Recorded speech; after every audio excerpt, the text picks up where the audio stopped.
Hello everyone, welcome to this first chapter of the wireless LAN security fundamentals. Uh, Wireless LAN security has had a bad reputation for many years, and well deservedly so. The legacy security mechanisms originally defined by IEEE did not provide the adequate user authentication and data privacy that are needed in this mobility environment nowadays. Although there is no such thing called 100% security, uh, properly installed and managed solutions do exist that can help fortify and protect your wireless networks, right? So we know that for a while now, wireless LAN security has had a bad reputation. That's pretty much because of legacy mechanisms of security, that is authentication and encryption. We will talk in detail about these things, right? So it's been a while now, for many years we've had to face this bad reputation problem. Now, because data is transmitted over the air freely, the proper protection is needed to ensure data privacy, right? So strong encryption is definitely needed since data is sent over the air. We have to make sure that we have very strong encryption, right? That is absolutely necessary for us to be able to use the Wi-Fi networks.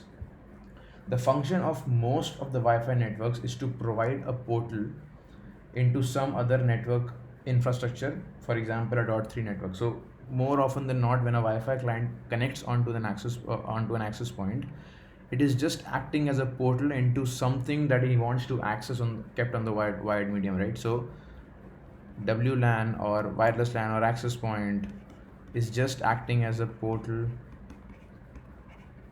into the 802.3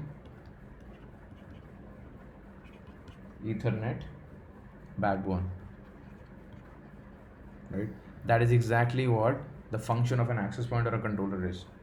The wireless portal must be protected, and therefore an authentication system or a solution is needed to ensure that authorized users can pass through the portal via wireless access point. Anyway, so now we have to make sure it's absolutely protected, because this portal is the one that allows the Wi-Fi client to access the resources on the wired side through an access point, okay? Once this is authorized, once the clients have been authorized, to pass through the wireless portal, next comes the WLAN part. Next comes the WLAN and the identity based mechanisms.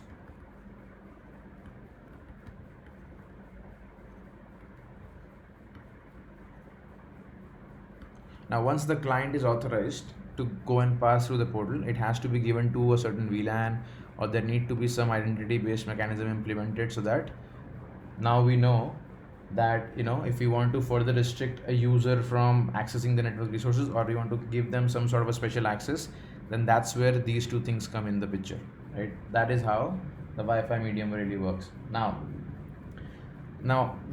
as I said, we've had a bad reputation to for the Wi-Fi LAN security, but there are ways which by which that was corrected. Now the .802.11i amendment came in the picture. Basically, that fully defines an RSN, robust security network. Okay, we will talk about that as well. It is called a robust security network. Now this forms for a strong authentication and encryption base. We will discuss about this in the coming videos. Now, to be honest and to be very upfront, if the authentication and the encryption solutions are deployed right, okay, then Wi-Fi can be just as secure, if not more, than the wired segment of the network.